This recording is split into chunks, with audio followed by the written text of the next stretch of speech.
అండి, welcome back to my channel daily cooking and tips. ఈరోజు వీడియోలో స్ట్రీట్ స్టైల్లో లాగా ఇంట్లోనే ఈజీగా అంతే టేస్టీగా ఆలూ బజ్జీని ఎలా తయారు చేసుకోవాలో ఈ వీడియోలో అయితే క్లియర్గా చూపిస్తున్నాను. ఈ రెసిపీ కోసం పెద్దగా కష్టపడాల్సిన అవసరం ఏమీ లేదండి. ఇంగ్రీడియంట్స్ అన్నీ కూడా మన ఇంట్లో ఉండేవే. ఇంకా లేట్ చేయకుండా ఈ రెసిపీని మనం ఎలా తయారు చేసుకోవాలో ప్రాసెస్లోకి వెళ్ళిపోదాం. సో ముందుగా నేనైతే ఇక్కడ ఒక ఆలుగడ్డని తీసుకున్నానండి. సో దీన్ని చక్కగా వాష్ చేసుకొని తీసుకున్నాను. అండ్ అలాగే మీకు దీనిపైన ఉన్న స్కిన్ కనుక ఇష్టం లేకపోతే చక్కగా పీల్ ఆఫ్ కూడా చేసుకోవచ్చు. నేనైతే అలాగే వాడుకుంటున్నాను. తర్వాత ఒక ప్లేట్ తీసుకోవాలి. అందులోకి మనం ఆలుగడ్డల్ని చిప్స్ లాగా కట్ చేసుకోవడానికి వాడతాం కదా స్లైసర్. సో దాన్ని అయితే తీసుకోవాలండి. సో దీన్ని తీసుకున్న తర్వాత ఈ ఆలుగడ్డని మనం చిన్న చిన్న స్లైసుల లాగా అంటే చిప్స్కి వాడతాం కదా. సో ఆ విధంగా మనం ఇలా చాప్ చేసుకోవాలి.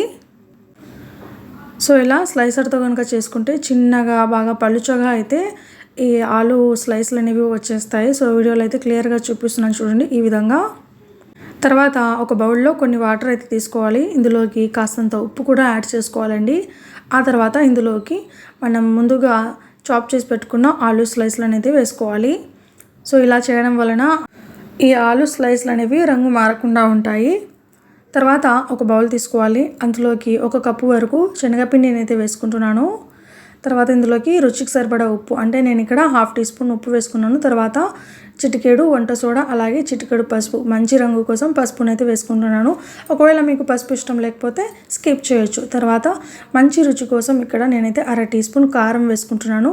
సో స్ట్రీట్ స్టైల్లో మనకు బజ్జీ స్టాల్ ఉంటుంది కదా. సో అక్కడ మనకు ఇలాగే బజ్జీల్లో అంటే ఆలూ బజ్జీల్లో కారం కలిపి వేస్తారండి. అందుకే అవి చక్కగా టేస్టీగా ఉంటాయి. అలాగే పిండి కన్సిస్టెన్సీ వచ్చేసి మనకు మరీ గట్టిగా ఉండకూడదు, అలా అని మరీ పలుచగా కూడా ఉండకూడదండి. పలుచగా కనుక పిండి ఉన్నట్లయితే ఆయిల్ ఎక్కువగా పీల్చేస్తాయి బజ్జీలు.